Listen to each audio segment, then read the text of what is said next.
This is the planet Esso. All is darkness but for the lights of Esso. Ignore the signs. We are sure that they are only there to confuse us as we flee down an invisible highway, to delude us with imaginary destinations. We are drawn inexorably to the lighted gas pumps, but we dare not leave our vehicle. To step outside is to be swallowed by the darkness, or to be captured by the men in the orange hats who stand as silent sentinels, hidden behind the gas pumps. We are stalked for every mile by silent, opposing headlights.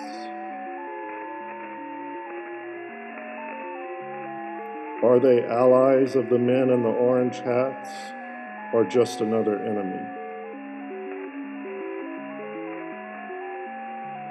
We do not know. We are compelled to pause at every station of Esso. We fight off the urge to step out and then hurriedly travel on. We seek refuge, but there is none. We see a few hapless souls who surrender to the lure of the lights, the seemingly innocent stationary gas pumps, the curious immobility of the men in the orange hats, whose faces we never see. We are too afraid to stop and try to warn them.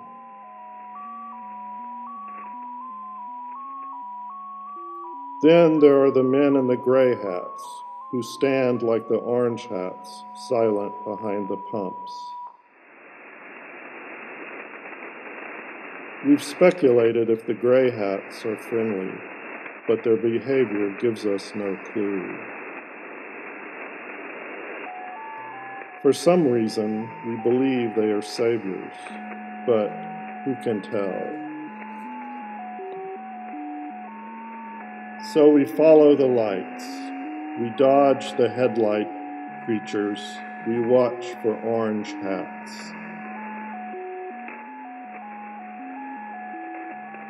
No matter how we make our approach, as soon as we pause, fear overcomes us, and we must continue our flight back into the darkness, back again into the light of Esso.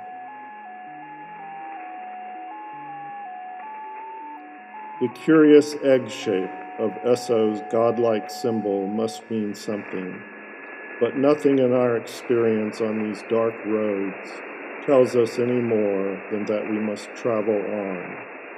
We must not stop for more than a few seconds. We must not leave the confines of our vehicle. We do not even know what it is that we travel inside.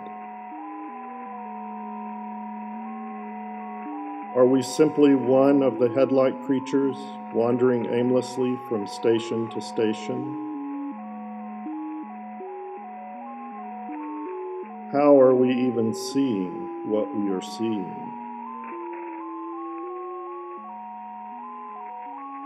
The trip goes on, and our fears rise and fall. We've considered stopping at one of the intervening lights, climbing the pole, clinging to its light until help comes.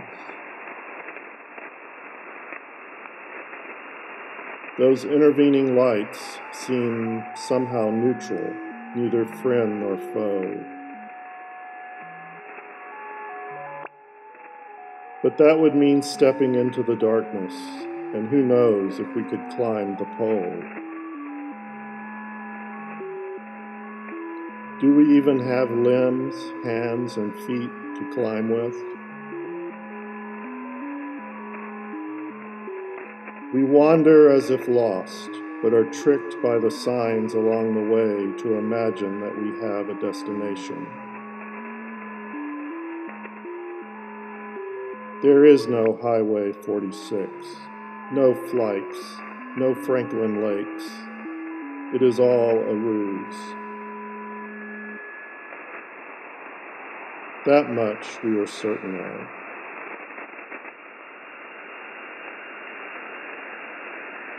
And there will be no sunrise. This is a permanent trip through the darkness where light means only Esso waits. And the men in the orange hats.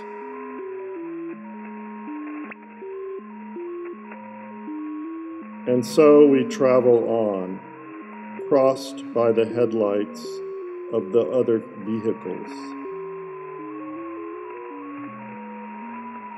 Perhaps they are as trapped as we are, but they seem empty of life.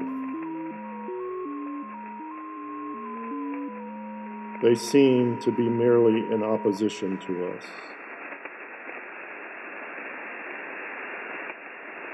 We never see them behind us. So we are not followed as I thought earlier, or we are followed from in front. A constant stream of spying lights that are somehow connected to the men in the orange hats, to the ruling light of Esso inside its egg shape, the shape of beginning, even though we know we are prisoners of an ending that never comes. We realize that there is no end to this trip. We will be traveling this way for eternity, pausing only to summon our fears, to see more men in orange hats, to flee on into the darkness. Esso welcomes us, but we do not welcome Esso.